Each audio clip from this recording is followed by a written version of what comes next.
You pay the rent, the lease is in your name, but your flat is mine. So this happened about 8.5 years ago, and I get reminded of it from time to time. I was on the government waiting list for a house flat for over 8 years when I got a call ask me to go to a viewing. I went to see the flat. It had a small bedroom, a tiny bathroom and sitting room, and a kitchen. It wasn't much, but it had central heating. My old place was one room with high ceilings and no heating. I took 2 seconds to think about it and signed the lease. A week later, I got my keys and started moving a few things in. My friend, entitled bitch, EB for short, who I'd stay with sometimes on the weekend, wanted to come by to see the place before I moved everything in. She lived up the street from me now, so I told her to come and take a look. She walked in and started telling me how I was going to repaint and decorate. Yarafif? And it continued on like this. EB. So the bedroom is going to be completely Hello Kitty themed. Me. No, I like the color. It is EB. And we'll have Victorian porn wallpaper in the bathroom. Me. No fecking way is that happening. What kind of loony puts wallpaper in a room that's going to be filled with steam daily? EB. You'll also need to change your bed covers every Friday by 5 p.m. and you can't use your bed until Sunday night, Monday morning, depending on when we leave. Me, WTF, look on my face, huh? What? Did I miss something? EB. Well, you know how much I hate my housemate. He's a good friend of mine. Well, my boyfriend and I hate seeing him, so we're going to take your place from Friday until Sunday, and you can sleep at my place on the sofa. We need somewhere nice and private to have sex and without my asshole housemate. You've slept on my sofa before. It'll be fine. She gave me a huge grin and followed it with, or we could move in here and pay your rent, and you can sleep on my sofa and pay my rent. Hers was not a government flat, and she paid at least 10x more rent for her place. I put up with her ranting about how she was going to properly decorate for a couple of minutes, and she was sure to tell me not to move anything else in until she could inspect it and see if it was on her approval list before it came into the flat. Needless to say, I kicked her out and blocked her number, social media, etc. She spent a while bad-mouthing me, but thankfully enough people knew how crazy she was, and probably still is. Story 2.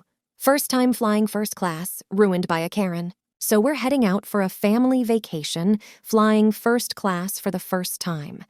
Our group has 7 of the 8 seats adjacent to the cockpit, with one rando seated amongst us. And boy, did we find a Karen. Right from the get-go, Karen made her presence known.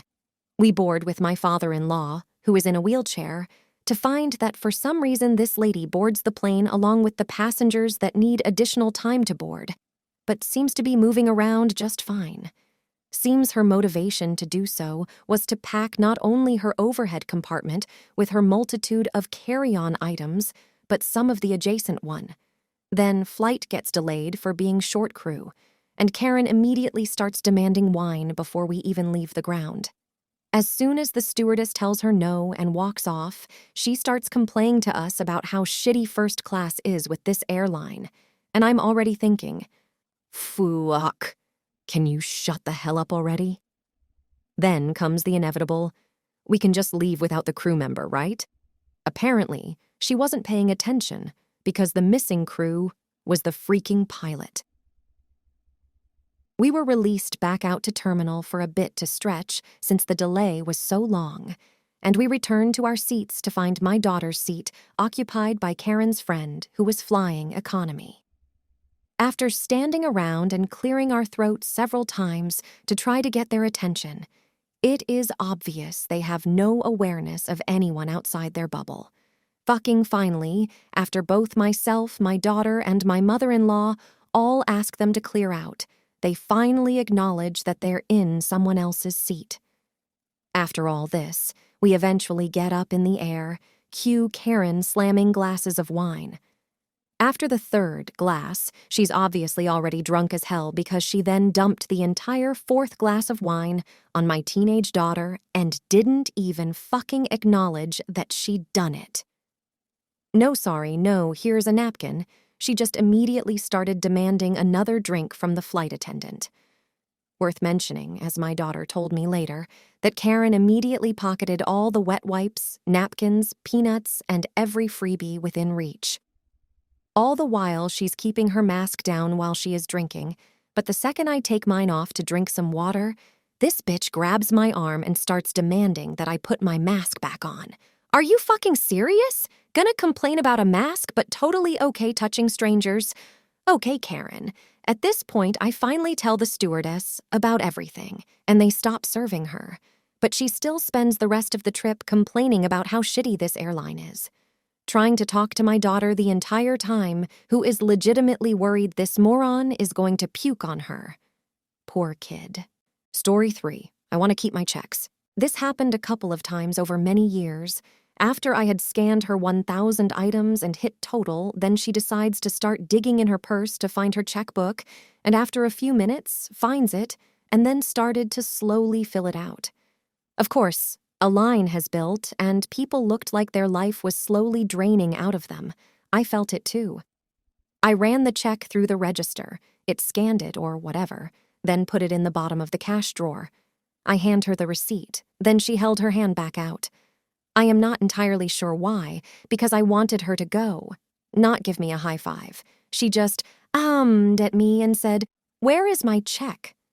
I looked at her, confused. "In the drawer, where I just put it after the transaction." "I want my check back," she yelled. "Ma'am, we have to keep the check in to deposit in the bank in case there are any transaction errors." She was shaking her head no the entire time. "No, I have to get it back. Otherwise, somebody could steal my identity." I tried to assure her that from the register we put it in the safe at night, then in the morning, and the armed guard takes it to the bank for deposit. She would not accept it and said that if she could not get it back, then she would return her purchase and get it back to buy things elsewhere. This must have been a power play for her, but she messed up, you see. I was on my last week at that job and was ready to stop giving a shit.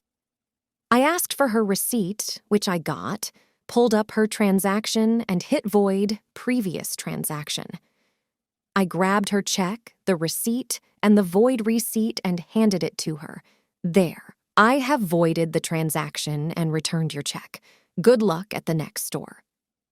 I then started removing her items from the bags and making a stack beside me on the floor. She looked dumbfounded, jaw dropped. "No, I purchased those. Those are mine." I kindly, with the most customer service voice I could muster, replied, "You told me that if you could not have your check back, you would buy things elsewhere, and I had already told you we were not able to give it back, so I voided your purchase and now you have your check back." I looked at the next person in line. I can help the next person. That beautiful customer stepped forward, right next to the lady, pre-COVID, and started a conversation about some cereal she bought. By that time, the manager had come over, and the lady began yelling at him. Okay. He ended up ringing her items back up in the aisle next to mine, and she paid by check, but was, again, unable to keep the check. I could hear it all well. In fact, half the aisle was watching their show of an interaction. The best part was when she was demanding her check back. Again, he asked if she wanted him to void it out so she could go elsewhere. She nearly exploded, ripped the receipt out of his hand, threw the bags in her cart, and breaking things by the sound, and stormed out, yelling. The cherry on top was that on her way out, she turned back to yell more at us and ran into the doorframe with her cart as she was looking back, not where she was going. Laughter erupted from a few kids nearby. "Great day. I got talked to, but I was almost out, so meh."